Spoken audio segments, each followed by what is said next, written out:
Hello. Welcome to today's Decay. We're celebrating births and beginnings of everything important since the dawn of time. A little under the weather this weekend. January 22nd.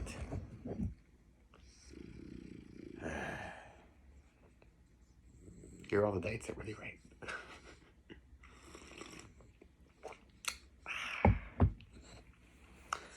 1561, Sir Francis Bacon was born. A natural philosopher was the term, which at this time was like their version of scientists. And he came up with the concept of, I'm gonna ruin this, but I'm gonna try it anyway. Inductive reasoning, which is to say, I think, laboratory time, experiment, over and over again, mark your notes, and whatever those findings are is where you wind up, as opposed to deductive reasoning, which was you start with a premise and try to back it up with examples that you can find, which was something that Aristotle came up with some 2,000 years beforehand. So Francis Bacon was questioning 2,000 years worth of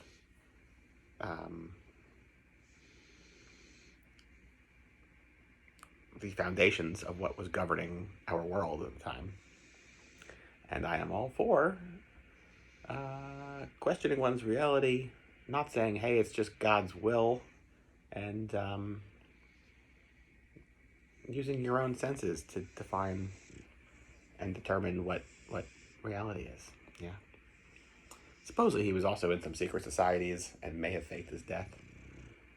But, is that newsworthy? No. Who hasn't? Francis Picabia. The coffin is in the kitchen. It's not supposed to be in the living room. Francis Picabia, born today, 1879. A really fantastic artist.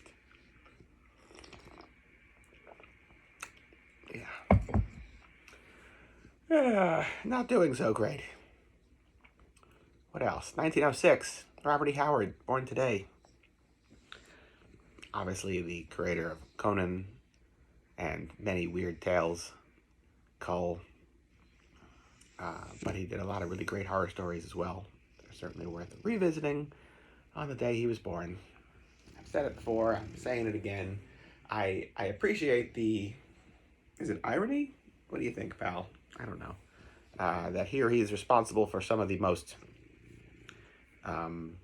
over-the-top masculine depictions of characters in his stories. And it was probably, well, he killed himself shortly after the death of his mother. So, I don't know. I think sometimes people write what they know, and sometimes they write what they want to see or be like or whatever. I don't know. I'm not sure. Never actually read a biography on him. That might be some good winter reading. Wow. Held up here on the couch. Conrad Veidt, born today, 1893. Big Conrad Veidt fan. When I met Forrest J. Ackerman the first time at a World Science Fiction Convention, he was already half deaf and it was loud. So I just turned to him and pointed to my Man Who Laughs Conrad Veidt tattoo. And he grabbed me by both arms and said, "Women fight for Conrad Veidt." I'm like, okay, you can't hear me, but at least we connected. Cool.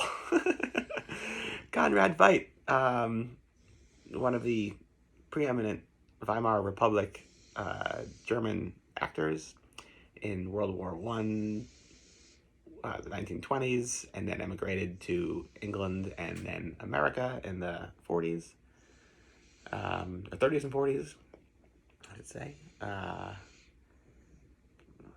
Is there a most popular? I don't know. He's all over the page. This is somebody who's very impressive. Campaigned for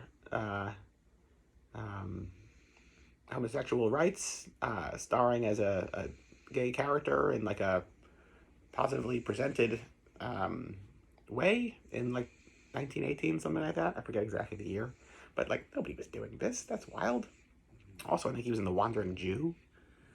He was, a protector of the downtrodden at a time where, I guess, 20s, maybe this was still a world that embraced such things, but not by the 30s, right? Even still, only kind of. Cesar the Somnambulist from Cabinet de Caligari, one of the proto-goth aesthetics. Hands of Orlac, directed by Robert Veen, also the director of Cabinet de Caligari, which was like the first telling of the Maurice Renault story that became Mad Love with Peter Lorre a couple of years later. Strange Tales, a collection of Edgar Allan Poe type like horror anthology stuff. I'm definitely going to miss a whole bunch. The Indian Tomb, Casablanca, Major Strasser, Casablanca. I mean, he just keeps going, Who else played such striking and memorable characters from the 19 teens through the 40s or even 50s? I don't know. Right? When did the Indian Tomb come out? Or Thief of Baghdad? 39? Oh, and that's a picture. That's a picture, puppy dog. Yeah. What else? The show premiered today, 1927. Todd Browning film, Rarely Seen, starring John Gilbert. I think like the line is always that John Gilbert had a terrible voice and was never going to be able to transition into talkies because of it. I feel like I saw him in something. It wasn't this because it is silent. And he's fine. I mean, recording technology at the time is really shrill, and his voice isn't deep, but then neither is anybody's then because of the recording technology. I don't know. Not sure. But this film is super fun. Golden Age circus sideshow stuff. You've got bearded women and Spadora. It's probably one of the best 1920s Spadoras captured on film. I love it.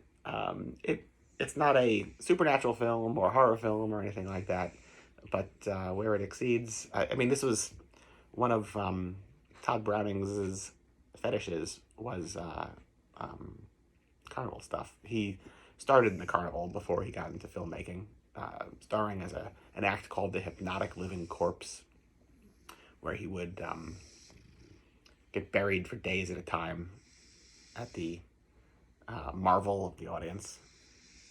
I'm not sure how this is showmanship, because are you gonna just leave, go home, have dinner, go to sleep, come back the next day and realize he's still buried? I don't know. Maybe that's why he was not he transitioned to another career. But yeah, The Hypnotic Living Corpse. He certainly knows how to pick his name, if not his act.